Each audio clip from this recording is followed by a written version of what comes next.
Assalamualaikum warahmatullahi wabarakatuh. Perkenalkan, nama saya Laila Nursabila dengan NIM 40010401236300051. Saya dari Program Studi Teknologi Rekayasa Kimia Industri Sekolah Vokasi Universitas Diponegoro. Pada video ini saya akan mempresentasikan isi makalah saya yang berjudul Analisis Komparatif antara Sistem Ekonomi Islam dan Ekonomi Konvensional dalam mewujudkan keadilan ekonomi. Sistem ekonomi merupakan cara suatu negara untuk mengatur dan mengelola sumber daya untuk memenuhi kebutuhan manusia. Dalam perkembangannya, ada berbagai sistem ekonomi di dunia. Namun, ada dua yang paling sering dibicarakan, yaitu adalah ekonomi konvensional dan ekonomi Islam. Ekonomi konvensional itu berakar dari pemikiran Barat, terutama sejak masa revolusi industri. Sistem ini menekan kebebasan individu, mekanisme pasar bebas, dan pencapaian kesejahteraan material. Namun, dalam prakteknya, sistem ini sering menimbulkan ketimpangan sosial dan kesenjangan ekonomi. Sebaliknya, ekonomi Islam lahir dari nilai-nilai tauhid dan keadilan sosial.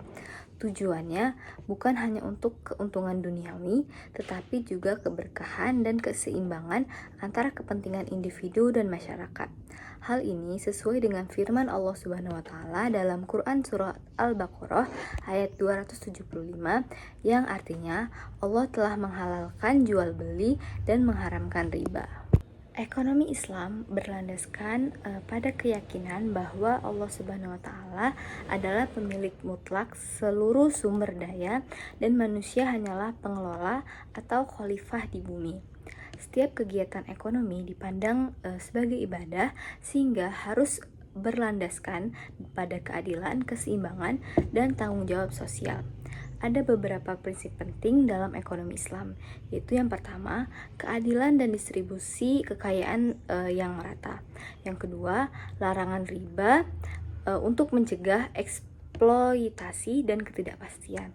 Yang ketiga adalah sistem bagi hasil, seperti mudharabah dan musyarakah, yang menciptakan keseimbangan antara risiko dan keuntungan. Yang keempat adalah instrumen sosial seperti zakat, infak, sedekah, dan wakaf yang berfungsi untuk redistribusi kekayaan dan mengurangi kemiskinan. Tujuan akhir dari ekonomi Islam ini adalah mencapai falah, yaitu kebahagiaan dunia dan akhirat. Selanjutnya, untuk mekanisme dari ekonomi konvensional, yaitu didasarkan pada rasionalitas ekonomi dan kebebasan pasar. Teori ini dipelopori oleh Adam Smith dengan konsep invisible hand yang meyakinkan bahwa pasar bebas dapat mengatur dirinya sendiri.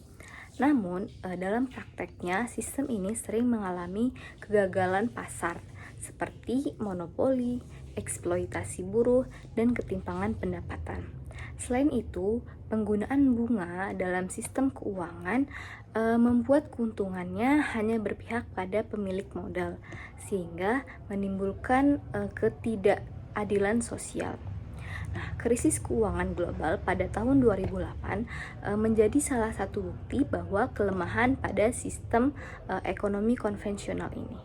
Jika dibandingkan, perbedaan mendasar antara kedua sistem ini, yaitu sistem ekonomi konvensional dan ekonomi Islam, terletak pada tujuan akhirnya.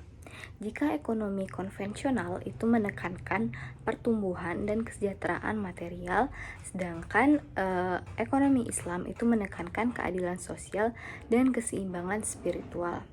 Selain itu, dalam pemerataan kekayaan, ekonomi Islam menggunakan mekanisme zakat dan wakaf, sedangkan ekonomi konvensional mengandalkan kebijakan fiskal dan moneter yang belum tentu efektif.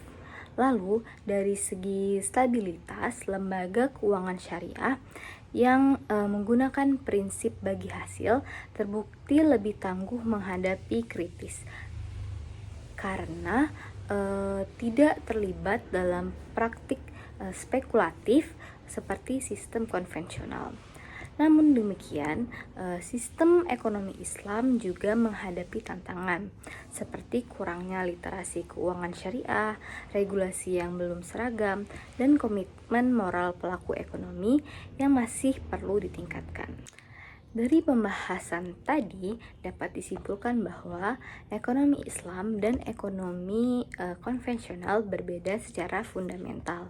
Ekonomi Islam menekankan keadilan dan nilai moral, sedangkan ekonomi konvensional berorientasi pada efisiensi dan keuntungan material. Selanjutnya, sistem ekonomi Islam memiliki keunggulan dan mewujudkan keadilan ekonomi karena mengintegrasikan dari nilai spiritual, sosial, dan ekonomi secara seimbang. Nah, untuk mengimplementasikan ekonomi Islam secara optimal, diperlukan penguatan pendidikan, regulasi yang mendukung, dan komitmen moral dari seluruh pelaku ekonomi. Dengan demikian, penerapan prinsip-prinsip Islam seperti larangan riba, sistem bagi hasil, dan distribusi kekayaan melalui zakat dapat menjadi solusi dan menciptakan sistem ekonomi global yang adil, beretika, dan berkelanjutan. Demikianlah presentasi saya mengenai makalah yang berjudul Analisis Komparatif antara Sistem Ekonomi Islam dan Sistem Ekonomi Konvensional dalam Mewujudkan Keadilan Ekonomi. Terima kasih telah menonton video ini. Wassalamualaikum warahmatullahi wabarakatuh.